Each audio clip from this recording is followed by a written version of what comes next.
Looks like we have lost India and Russia to deepest, darkest China. लगता है हमने भारत और रूस को खो दिया है. चीन के कब्जे में चले गए हैं वो. May they have a long and prosperous future together. उनकी दोस्ती और उनका भविष्य अच्छा रहे. ये ट्रम्प कह रहा है. सर ऐसे तो वही आदमी बात करता है कि कोई माशूका लेके भाग गया हो. अब क्यों कर रहे हैं? मुझे तब से ऐसे अजीब अजीब गाने भी याद आ रहे हैं सर. तो अताउल्ला खान का गाना आपने सुना है सर? इश्क में हम तुम्हें क्या बताएं, किस कदर चोट खाए हुए हैं. वो वाली बात. किसी ने मुझे कहा, हुआ पिक्चर देखी आपने सलमान खान की, हम दिल दे चुके सनम. उसमें एक गाना था कि तड़प तड़प के इस दिल से आह निकलती रही, मुझको सजा दी प्यार की, ऐसा क्या गुनाह किया. भाई बात ही ऐसी कर रहे हैं ट्रम्प साहब. भारत चुप बैठा है. कोई बयान आपने भारत की तरफ से अमेरिका के लिए सुना? प्राइम मिनिस्टर मोदी बोले, भारत का विदेश मंत्री बोला, भारत का विदेश मंत्रालय बोला, कोई नहीं बोला. यहां से कोई कुछ नहीं कह रहा है.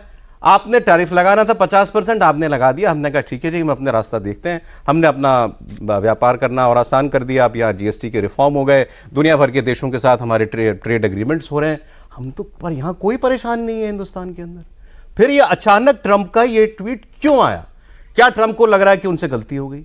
क्या ट्रंप को लग रहा है उन्होंने भारत में एक दोस्त वाकई खो दिया? या नरेंद्र मोदी में सीधे ट्रंप ने एक अच्छा दोस्त खो दिया है? क्या उनको अपना ज्यादा नुकसान लगने लगा है? आज इसको हम डिकोड करेंगे, उनके इस ट्वीट को, कि अब इस वक्त ये उनका स्टेटमेंट क्यों. इससे पहले अब ये भी एक कोइंसिडेंस ही था कि उनका ट्वीट आया, उसी वक्त कुछ ही मिनटों के अंदर यहां भारत के विदेश मंत्रालय की प्रेस कॉन्फ्रेंस शुरू हो गई. और प्रवक्ता साहब जो हैं जयसवाल साहब, उनसे सबसे पहले यही सवाल होना ही था. तो उन्होंने इस पर जो जवाब दिया है सर, उनका जवाब ये था कि हमें इस विषय में अभी कुछ नहीं कहना. No comments. भारत अब भी कुछ नहीं बोला.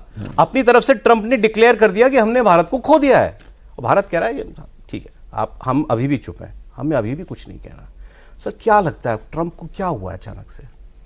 नहीं, एक तो जो आपने सवाल किया था उसका जवाब आपने खुद ही दे दिया कि भारत कुछ नहीं बोल रहा है. परेशानी क्या है? यही परेशानी कि भारत कुछ नहीं बोल रहा है. मतलब जो गाली देने वाला है वो एक्सपेक्ट करता है कि आप जवाब देंगे. आप जवाब देते हैं तो उसका हौसला और बढ़ता है. उसको लगता है तीर निशाने पर लगा है, आप कुछ बोल ही नहीं रहे. तो ये आपको याद होगा महाभारत का वो किस्सा जो है, जब भगवान कृष्ण जो है गिनती कर रहे थे कितनी गालियां, 100 गालियों तक उन्होंने सुना. तो नरेंद्र मोदी उसी स्थिति में है.